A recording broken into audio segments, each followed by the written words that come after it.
El regreso a clase en el ciclo escolar 2020-2021 lleva una característica de singular importancia.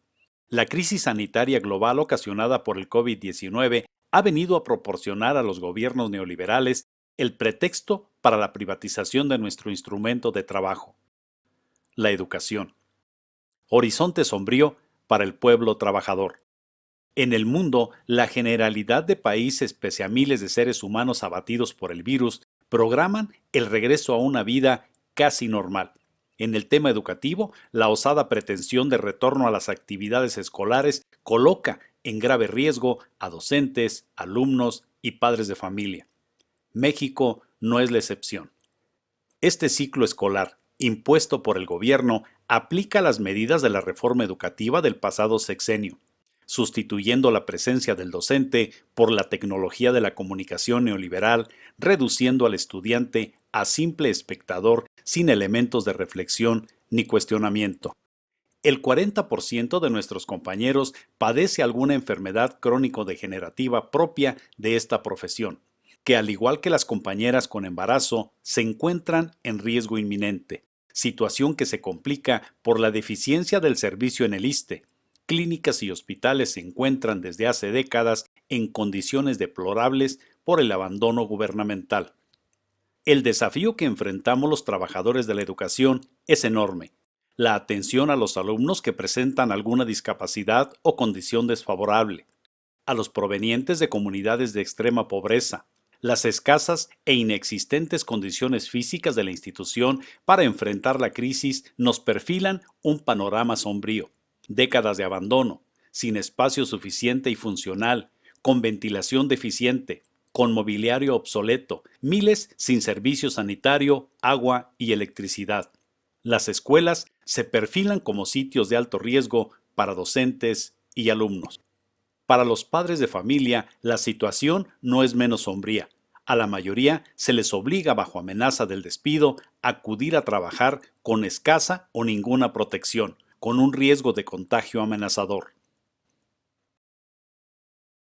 Para el servicio educativo, la mayor consecuencia laboral de este ciclo escolar es sin duda el desplazamiento que la televisión hace del docente. Con el pretexto de la educación a distancia, se argumentará que no hace falta contratar maestros. La pandemia orillará a miles de trabajadores a adelantar su tiempo programado de jubilación o pensión por enfermedades, en demérito del sistema educativo nacional.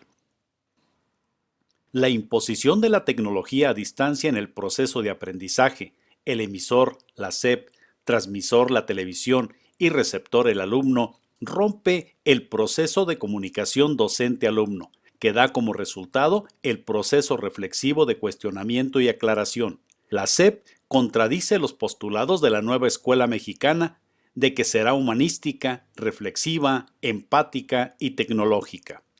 Además, pasar largas horas frente al televisor se traduce en sobrepeso e hipertensión arterial, sin dejar de lado las afectaciones mentales, depresión, ansiedad, trastorno por déficit de atención e hiperactividad.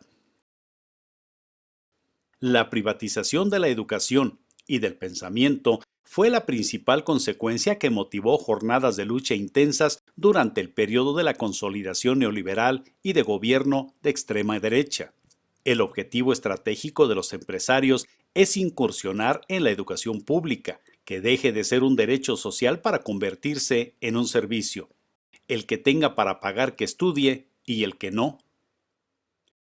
La erogación de 450 millones de pesos para pagar el servicio educativo que darán las televisoras a la educación pública son elementos de la privatización.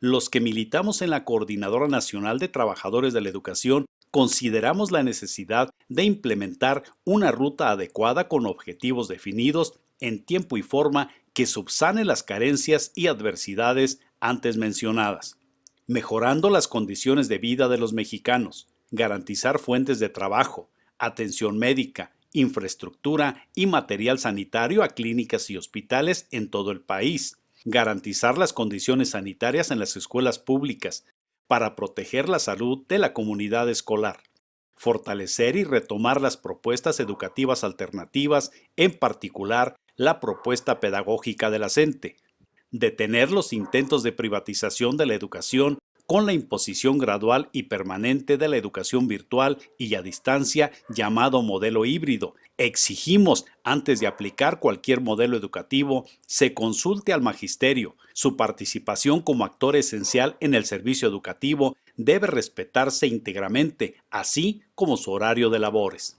Demandamos la implementación de un currículo emergente en sustitución de los programas oficiales mientras ocurre el regreso generalizado a las escuelas sin consecuencias que profundicen las desigualdades en términos de calificaciones y acreditación o certificación. La propuesta y posición política de la CENTE es que las clases presenciales y el inicio del ciclo se deben dar de manera gradual una vez que haya las condiciones sanitarias adecuadas.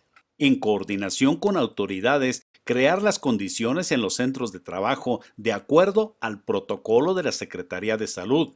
Implementar la instalación de comedores escolares y comunitarios, excluyendo de las escuelas la comida chatarra o de bajo nivel nutricional, implementando además disciplinas de ejercicio. La CENTE exige la reinstalación de la Mesa Nacional de Diálogo y Negociación con el gobierno federal, no solo para resolver los pendientes, sino además para reflexionar sobre los nuevos temas y en consenso encontrar la solución en bien del servicio educativo y la niñez mexicana. Coordinadora Nacional de Trabajadores de la Educación. Yo soy CENTE.